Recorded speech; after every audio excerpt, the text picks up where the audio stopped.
Olá, crianças, tudo bem com vocês? Eu sou a professora Marina. Estamos de volta com a nossa aula de ciências. Na aula anterior, nós vimos um pouco sobre mapas celestes e constelações. Agora nós vamos dar continuidade, vamos ver um pouco sobre isso, né? Na forma dos povos indígenas, que eles também fizeram as suas próprias constelações. Acompanha comigo aí na telinha. Povos indígenas e as constelações. Os povos indígenas conhecem diversas constelações no céu. Uma delas é a constelação do Homem Velho, cujo desenho alguns povos julgam se parecer com um idoso, usando um galho como uma bengala.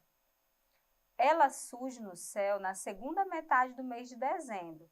Para os indígenas, na região sul do Brasil, o surgimento dela marca o início do verão, a estação mais quente do ano.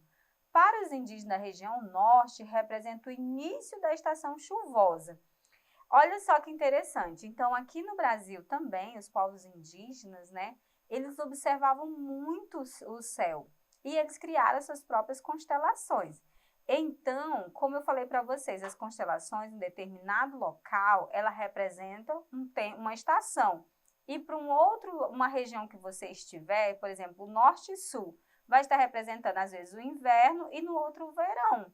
Estações bem diferentes, porque o nosso Brasil, né, nós sabemos que tem o norte, sul, leste e oeste. E aí as estações estão de acordo com a sua região. Então, para o norte, na época que lá no sul é quente, para o norte é o tempo que começa as chuvas. E eles observando, eles viram essa imagem do homem velho que marcava bem essa estação. Continuando. Outra constelação importante para vários povos indígenas brasileiros é a Ema. Ela surge na segunda metade do mês de junho e marca o início do inverno para os indígenas da região sul do país. Para os indígenas da região norte, ela marca o começo da seca, quando ocorrem poucas chuvas. Perceberam aí a diferença? Porque lá no hemisfério sul, né, quando começa o início do inverno, para a gente aqui no norte está começando a seca. Lá para junho, né, já está na época de seca, onde está parando a chuva, onde começa geralmente as queimadas, né? Então, olha só, quando chegar nessa época aqui, você vai observar o céu e vai procurar essa Ema, para ver se você localiza ela lá no céu no mês de junho, né? Ver se você encontra. Os indígenas Tembé, da região da Amazônia, falam da constelação com nomes de animais da floresta amazônica e estabelecem duas estações do ano, a da seca e a da chuva. Dos meses de dezembro, janeiro e fevereiro, que corresponde à estação chuvosa na região da Amazônia, são visíveis às primeiras horas da noite as constelações Queixo da Anta, Jabuti e Canoa. Nos meses de junho, julho e agosto, a constelação Ema, Siriema, Beija-Flor marcam no céu o período da seca. Marcam no céu o período da seca.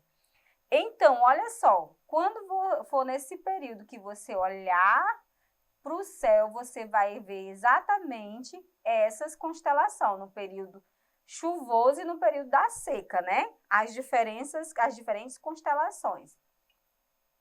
Agora nós temos aqui a Anta,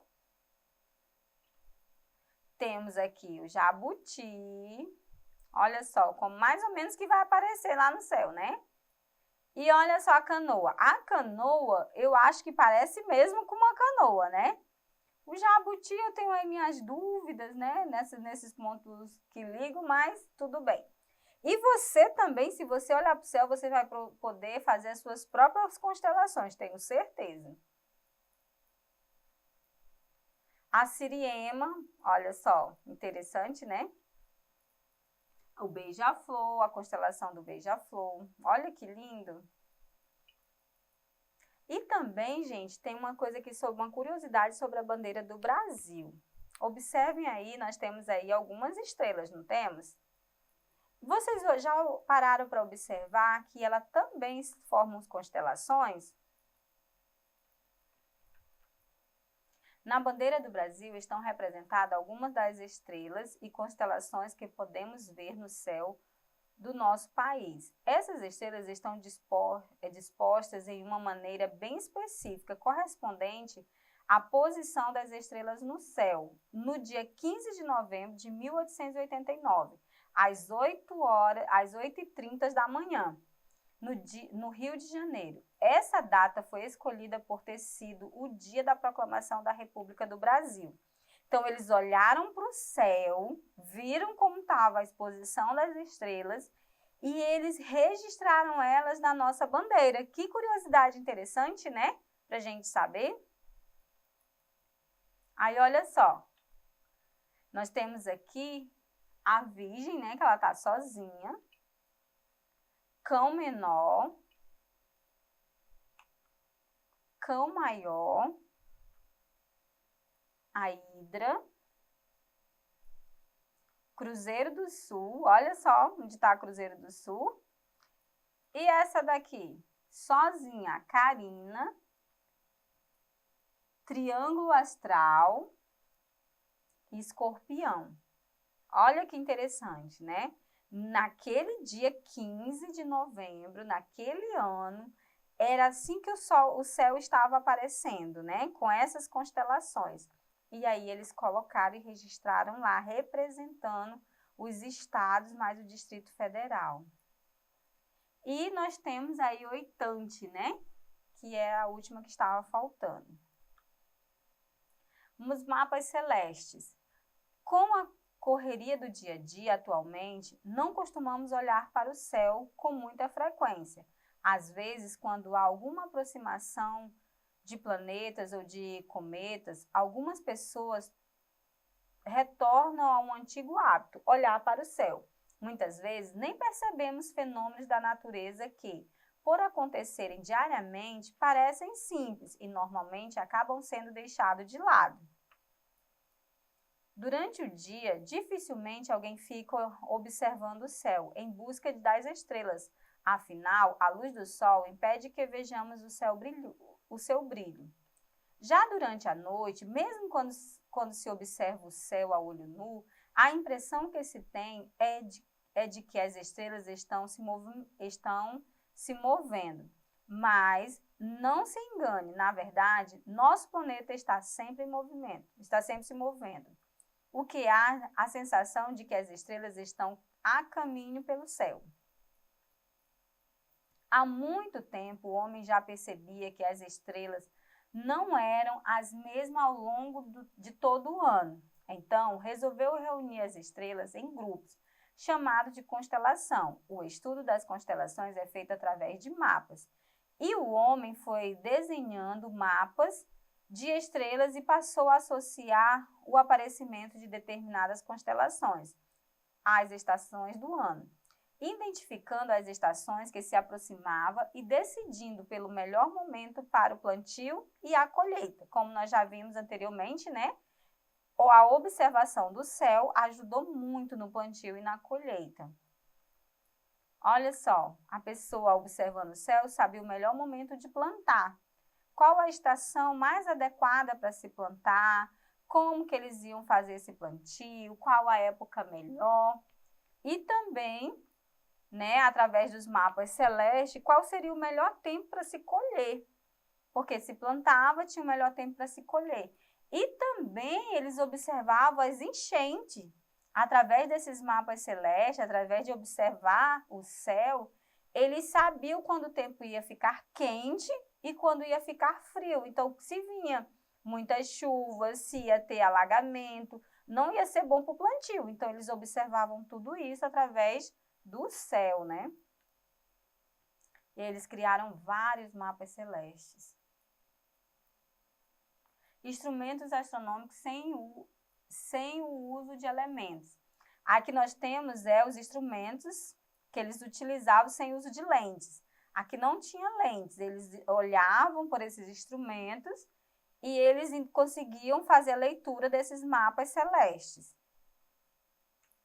Aqui já com lente, né, que é o binóculo, a luneta E aí nós temos alguns elementos com o uso de lentes, né, que aproxima. Essas lentes são lentes especiais que aproximam aquele objeto que está sendo observado mais próximo da pessoa, que ela vê com mais clareza. Então, nós temos todos esses equipamentos aí, que faz com que a pessoa visualize algo bem distante, como se estivesse perto.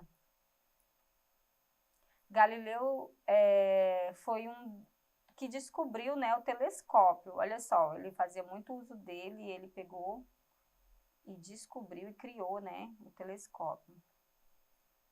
Olha só, hoje nós temos até os satélites, né, que faz com que a gente consiga visualizar bem melhor. Aí, olha só, todo esse instrumento. Agora é a hora de uma atividade, né? Vamos ver se você prestou bem atenção. A constelação que está sublinhada na imagem é alternativa A, Virgem, alternativa B, Oitante, alternativa C, Escorpião, alternativa D, Cruzeiro do Sul. Essa daí foi a mais falada, que a gente falou com mais detalhe, teve mais explicação sobre ela, foi mais comentada, porque ela é muito famosa. Então, só pode ser a alternativa D, Cruzeiro do Sul, né? Que é a cruzinha ali que está aí na nossa bandeira nacional. Os povos indígenas brasileiros reconhecem diversas constelações no céu. Marque um X na imagem que fazem parte dessa constelação. Aí nós temos a Ema, a Ursa Menor e a Ursa Maior. Qual dessas aí os povos indígenas brasileiros reconheceram no céu? E aí? Muito bem, quem falou? A Ema, né? Que aí os nossos povos indígenas identificaram lá no céu. A principal constelação do hemisfério sul é chamada de alternativa A, Anta, alternativa B, Cruzeiro do Sul, alternativa C, Ursa Maior, alternativa D, Ursa Menor. Então, a nossa resposta só pode ser Cruzeiro do Sul, né? Ela é uma das principais do hemisfério sul. A principal constelação do hemisfério norte agora é chamada de alternativa A, Anta, alternativa B, Homem Velho, alternativa C, Ursa Maior, alternativa D, Ursa Menor. Ursa Maior. Então, essas são, né, as principais. No hemisfério sul é a Cruzeiro do Sul e no hemisfério norte a Ursa Maior. São as principais, né, que todos vocês vão ouvir falar sobre elas. Observando a imagem, podemos perceber quais constelações. E aí? Nós percebemos as constelações alternativa A, hemisfério sul, alternativa B, no hemisfério norte, alternativa C, na região da Amazônia, alternativa D, zodíaco. Aí está todos os signos, né? Então, só pode ser zodíaco, né? Muito bem, crianças. Nossa aula, ela finaliza por aqui. E se você quer rever essa aula novamente, quer tirar algumas dúvidas, acesse a plataforma Eduque. Nela você tem acesso a essa aula e as outras. Até mais!